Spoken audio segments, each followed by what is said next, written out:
Wine lovers, wedding season is here, and here at the Wine Sisters, we are so very here for it. So many of you have been saying, Erin, hey, I've got a ton of sparkling. Is there anything creative that I can do with it? Oh boy, is there. I'm gonna show you how today.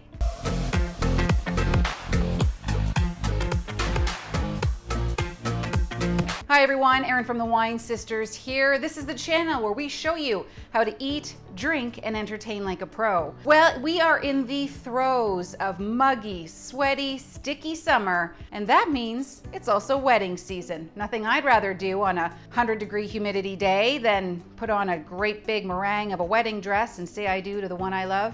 I sounded bitter there, didn't I? All right, I think it's time to get drinking. Okay, so we've inevitably got loads and loads of sparkling wine sitting around, so I'm gonna show you a really elegant, super delicious, very easy, and pretty unique cocktail. We're going to be using a mixture of gin, one of my faves. Get yourself a London dry gin. We're also going to be using St Germain. This is an elderflower sparkling wine cocktail, and St Germain is imperative to it. Now, to be fair, if you were French or a real spirit aficionado, you would probably call it St Germain. But I am neither French nor douche, so it's just St Germain for this Anglo. All right, so we have our St Germain, we have our gin, we need a little bit of lemon juice, and of course, we need some sparkling wine.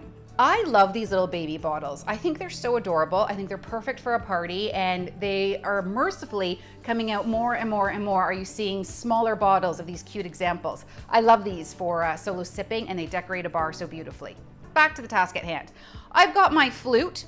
Now, it's really important here, guys, to be aware of the wine glass size. Now, you may choose to use a regular size wine glass. You may choose to use a stemless wine glass. I'm using a flute because I think it's a little bit more elegant. The theme around here right now is weddings, and this is probably what's going to be making the appearance at those festive nuptials, or perhaps even backyard anniversary parties or engagement parties, or whatever love you happen to be celebrating this summer. This is a fairly small flute, so I'm going to be mindful of the pores. I'm actually gonna cut it in half from what I normally would if I was using a larger wine glass or one of my larger flutes. So into this glass, I'm going to pour 1 ounce of my London dry gin. Let's uncork that.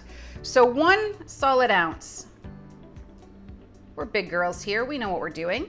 In it goes. I'm also now going to be adding in my St Germain, but I only need about a 1/2 ounce here. This is a liqueur, so liqueurs of course are very sweet, so you don't necessarily need a lot, but it's really intensely flavored. If you haven't had this before, it's really pretty. There's a florality. To me, there's almost like a passion fruit, peachy kind of note.